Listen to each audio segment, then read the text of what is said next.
नमस्कार दोस्तों, स्वागत है आपका प्रयागराज स्टेम चैनल पर। आज की डिस्कशन ध्यानपूर्वक लिखिएगा, अच्छे से आउटलाइन बनाइएगा। 90 शब्द प्रति मिनट की गति से बोला जाएगा। Ready, start. देश भर में बच्चों से लेकर युवाओं तक के जीवन पर पढ़ाई का दबाव और अन्य तरह के अवसाद भारी पड़ रहे हैं। पिछले कुछ वर्षों में विद्यार्थियों की आत्महत्या की बढ़ती घटनाओं ने यह सोचने के लिए मजबूर कर दिया है कि आखिर हमारे शिक्षण संस्थानों में कैसा माहौल है और वहाँ किस तरह की शिक्षा दी जा रही है। इस समस्या के समाधान के लिए अभिभावकों, समाज और सरकार की ओर से सामूहिक रूप से व्यापक स्तर पर प्रयास क्यों नहीं किए जा रहे हैं। हम ऐसा सुनते और पढ़ते आए हैं कि शिक्षा मनुष्य को शोषण, दमन, हिंसा और असमानता से लड़ना सिखाती है, उन्हें अपने अधिकारों एवं कर्तव्यों के प्रति जागरूक बनाती है। स्कूल बच्चों को समाज का सभ्य नागरिक बनना सिखाते हैं, उन्हें जीवन के संघर्षों और चुनौतियों का सामना करने के लिए तैयार करते हैं।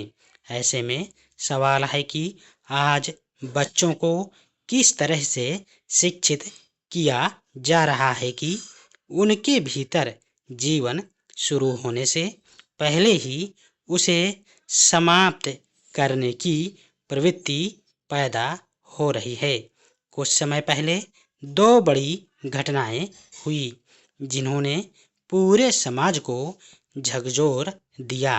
राजस्थान में जयपुर के एक स्कूल की चौथी कक्षा में पढ़ने वाली छात्रा ने इमारत से कूदकर आत्महत्या कर ली।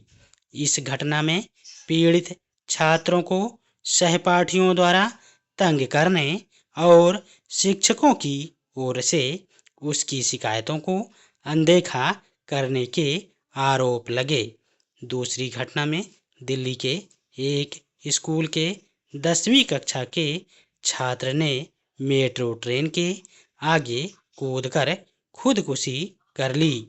इस मामले में शिक्षकों पर संबंधित छात्र को उपेक्षित, प्रताड़ित करने के आरोप लगे।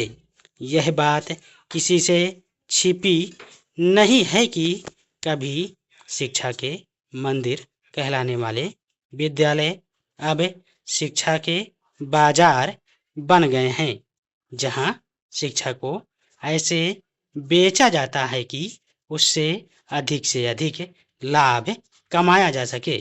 आज के दौर में शिक्षा के व्यापार को सबसे अधिक फायदे वाला कारोबार माना जाता है। इस कारण अब हर एक नागरिक की शिक्षा तक समान पहुंच मुमकिन नहीं रह गई है।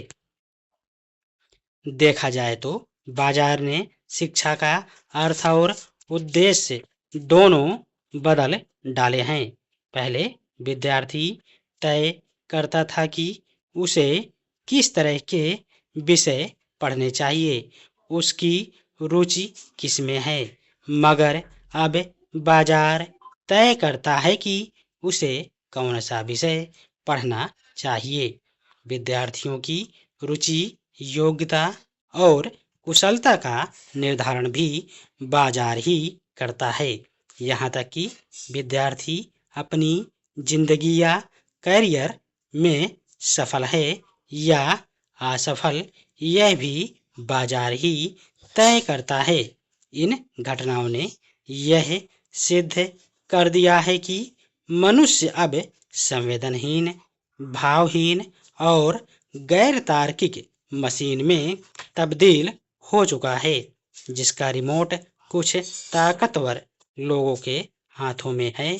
ऐसे में कई बार लोगों के मन में यह विचार भी आ सकता है कि इससे तो पहले का समाज ही अच्छा था। धन्यवाद।